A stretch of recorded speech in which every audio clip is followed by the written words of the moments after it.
You're staring at your bank account at 11:47 p.m. Not because something went wrong.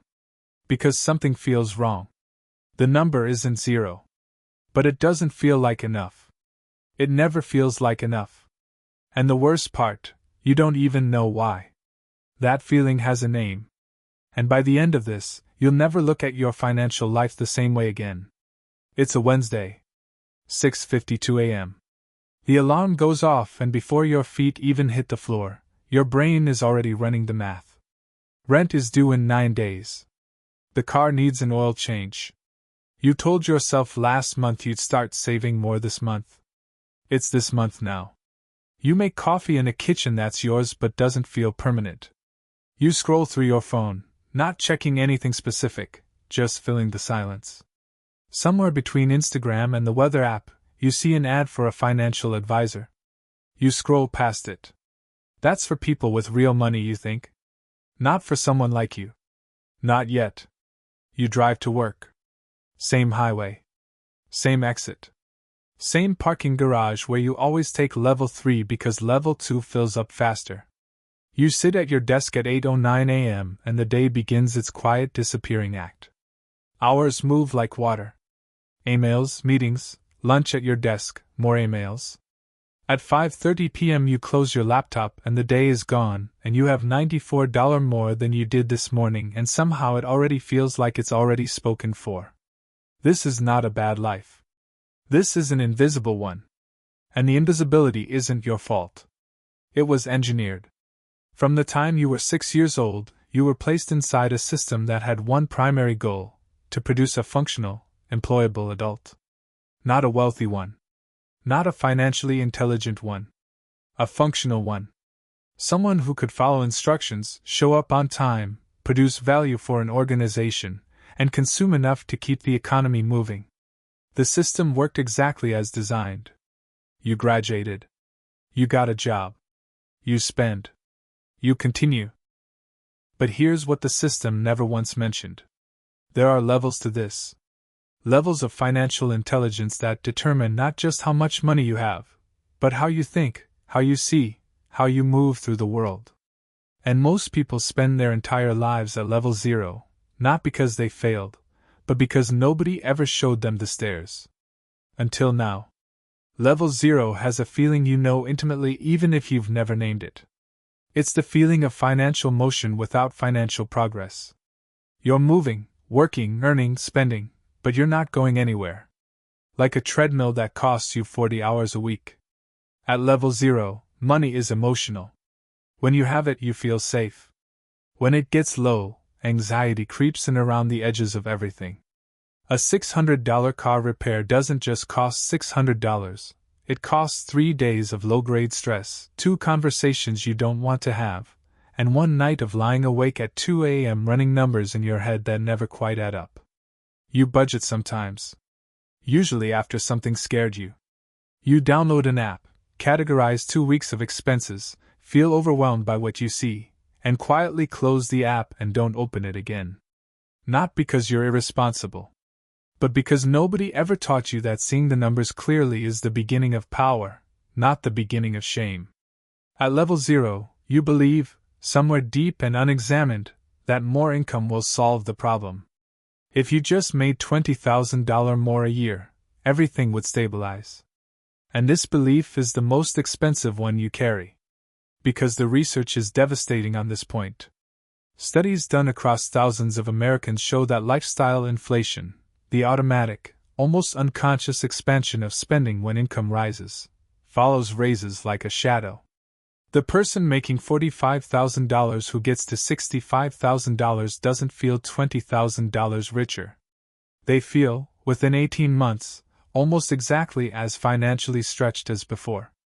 Different apartment. Better car. Same feeling at 11:47 p.m. staring at the number that never feels like enough. Level 0 is not an income problem. It is a framework problem. And no raise in the world fixes a broken framework. The exit from level 0 is not dramatic. It's not a windfall or a promotion or a sudden inheritance. It's a question. One quiet, uncomfortable question that changes everything once you ask it honestly. Where does my money actually go? The first time you really answered that question, not estimated, not guessed, but actually traced every dollar through a full month, is the moment you enter level 1. And level 1 feels like someone turned the lights on in a room you've been navigating in the dark for years. You see it clearly now. The $340 a month on food delivery that crept up so gradually you never noticed. The 3 subscription services, $14.99, $12.99, $9.99, for things you haven't actively used since a different season of your life. The gym membership that has become a $45 monthly guilt payment. The credit card balance you've been carrying for 2 years at 22% interest, which means you are paying the bank $90 every single month just for the privilege of owing them money. None of these things individually are catastrophic. But together, they are quietly consuming the margin that could have changed everything. At level 1, you do something that feels almost rebellious given how you were raised. You calculate your net worth. Assets minus liabilities. You write the number down. Maybe it's $4,000. Maybe it's negative $18,000 when you factor in student loans. Maybe it's 0, which in its own way is the most honest number of all. You sit with that number.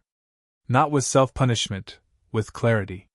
Because for the first time, you are not estimating your financial life. You are measuring it. And measurement is the foundation of every single thing that comes after. Level 1 people start doing things that look small from the outside but are seismic from the inside. They set up an automatic transfer, $150, $200, $300, whatever is honest, that moves from checking to savings the same day every paycheck lands. They open a Roth IRA and make their first contribution. They look up their employer's 401k match and discover, sometimes with a physical jolt, that they have been leaving free money uncollected for years. If your employer matches up to 4% and you have not been contributing at least 4%, you have been handing back part of your compensation every single pay period. They start paying off debt with strategy instead of emotion. Not the smallest balance first because it feels good, but the highest interest rate first because the math demands it. The 22% credit card before the 6% student loan. Always. The transformation at level 1 isn't visible to anyone around you. Your apartment looks the same. Your car is the same. Your life, from the outside, is identical. But inside, something has fundamentally shifted. You have moved from passenger to driver. From reactive to deliberate. From someone the system processes to someone who is beginning to understand the system. But level 1 has a ceiling. And you hit it hard the first time you realize something that should be obvious but somehow never was. You have one income source. 1. A single stream of money flowing from a single employer into a single account. And that stream can be turned off, for reasons that have nothing to do with your performance, your loyalty, or your value, in a single 15-minute meeting with an HR representative on a Tuesday afternoon. That realization, when it hits you fully, is the exact moment level 2 begins. Level 2 starts with a question that sounds simple and changes everything. What else can I build? Not what else can I earn? Not what else can I get? What else can I build? Because at level 2 the fundamental mental model shifts from earning to building. From income to assets. From money you chase to money you construct. You start learning about things that were always available to you but never felt relevant before. Dividend stocks that pay you quarterly just for owning them.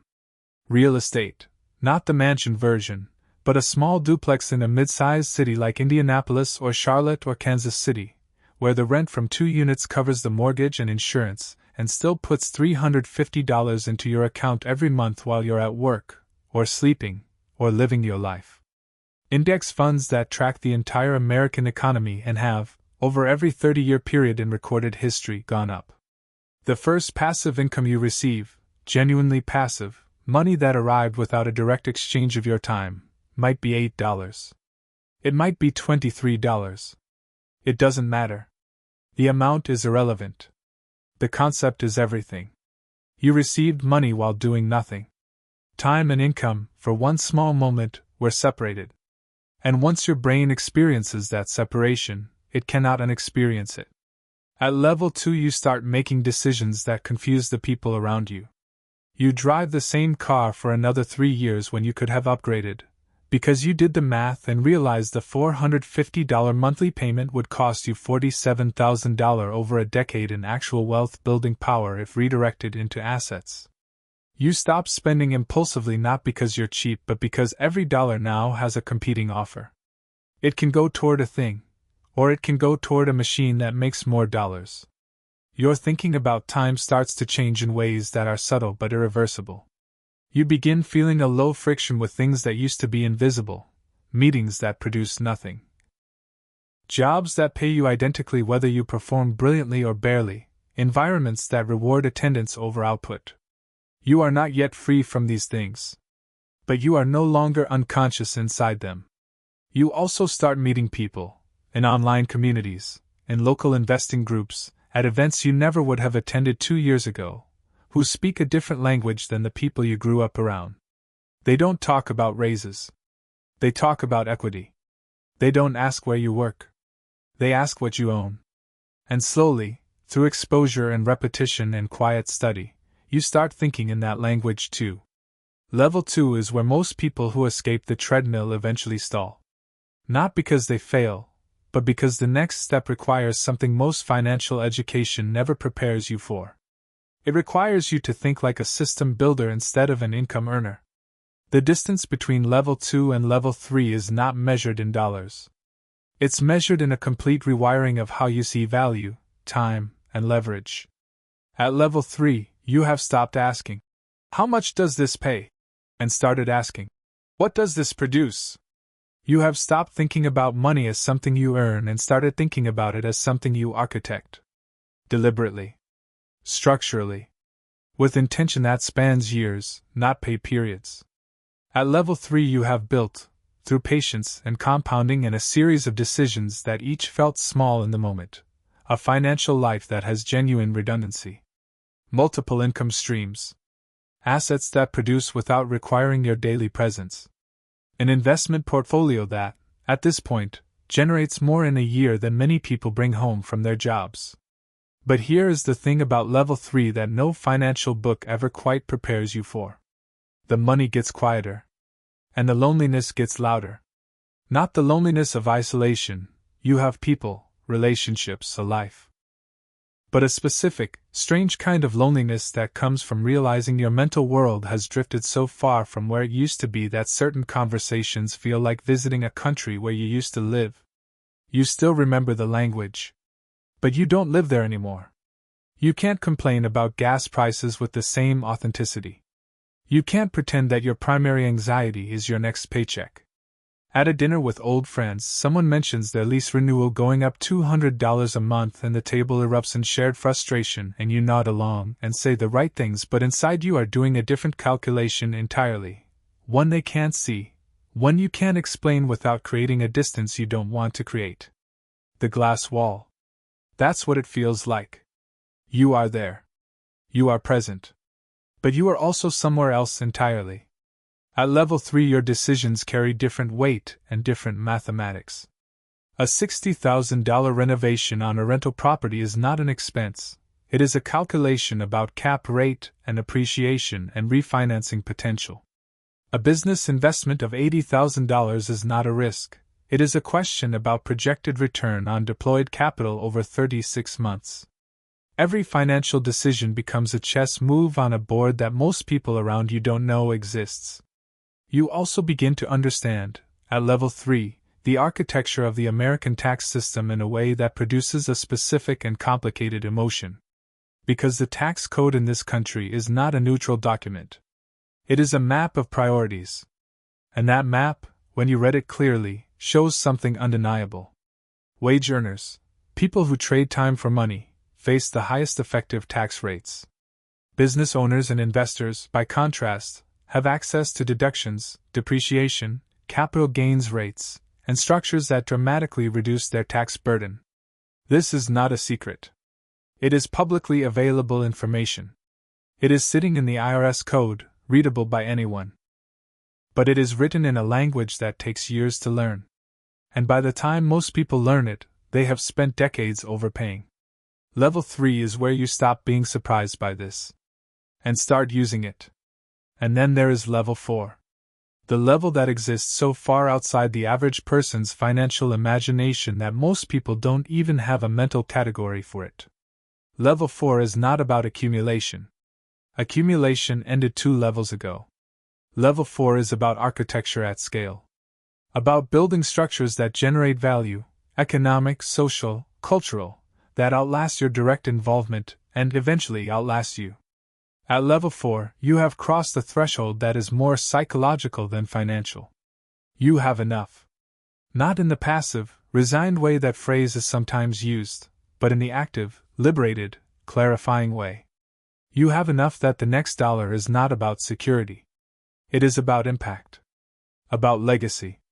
About the question that quietly emerges when survival is no longer the organizing principle of your life. What actually matters?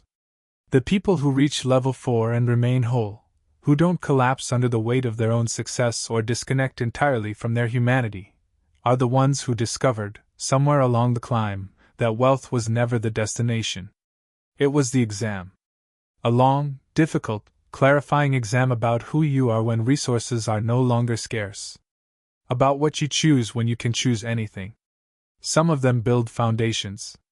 Not for the naming rights, but because they spent 30 years understanding how systems work and they finally have the tools and the clarity to fix the ones that were broken when they were standing in line at Dunkin' Donuts calculating whether they could afford the breakfast sandwich. Some of them go quiet. Sell everything. Move somewhere small. Grow things. Spend time with their children in ways their own fathers never could. Discover, at 54, with a net worth that would have seemed fictional to their 27-year-old self, that the life they actually wanted was always simpler than the one they spent 2 decades building. And some of them never stopped building. Because the building was never really about the money. It was about the aliveness of it. The problem solving. The creation. The feeling of making something from nothing, again and again. Because that feeling, not the net worth, not the exits, not the Forbes coverage, was what they were actually chasing all along. Here is what every level of this journey, taken together, actually reveals. The system was not designed to trap you. But it was not designed to free you either. It was designed to process you efficiently. Through childhood and school and employment and retirement and consumption. Smoothly. Predictably. Profitably. For everyone except you. The people who move through levels, who go from that 11:47 p.m. feeling of vague financial dread to genuine, structural, compounding freedom, are not smarter than you. They are not luckier than you. They are not more disciplined in some innate genetic way. They asked a different question at some specific moment, and then followed that question with complete honesty wherever it led. The information was always available. The books existed. The accounts were always open. The tax code was always public. The math of compounding was always there, patient and indifferent, waiting for someone to put it to work. The tragedy is not that the system hid this from you. The tragedy is that it simply never showed it to you. And those are different things. One requires conspiracy. The other just requires distraction. And the system, it turns out, is extraordinarily good at distraction. But here is the truth that matters more than any of this. You are not late. The decade you wish you had started earlier is gone, yes. But the decade starting right now is still here. And the person who starts today, imperfectly, nervously, with a small automatic transfer and a Roth IRA contribution and a net worth number written on a piece of paper, that person, in 10 years, will be unrecognizable to the version of themselves sitting here right now. Because right now, in a studio apartment in Austin, there's a 23-year-old who just watched this video and is opening a brokerage account for the first time, hands slightly unsteady, not entirely sure what they're doing but doing it anyway. They are entering level 1. And they don't know yet what that decision is going to compound into over the next 30 years. And somewhere in Atlanta, there's a 44-year-old who spent 2 decades believing it was too late. Who just wrote down their net worth for the first time. Who just made the first deliberate financial decision of their adult life. Who is, at this exact moment, leaving level 0 for the first time? The levels are still here. The stairs are still here. The knowledge is still here. The system will continue processing the people who never find this. It will keep running, efficient and indifferent, producing functional adults who work and spend and wonder quietly why the number never feels like enough. But you found it. You're here. You know now what the levels are, what they cost, what they produce, and what they ultimately reveal about who you are and what you're actually building toward. The game was always happening. You just needed to see the board. Now you see it. What you do with that, every single bit of it, belongs entirely to you.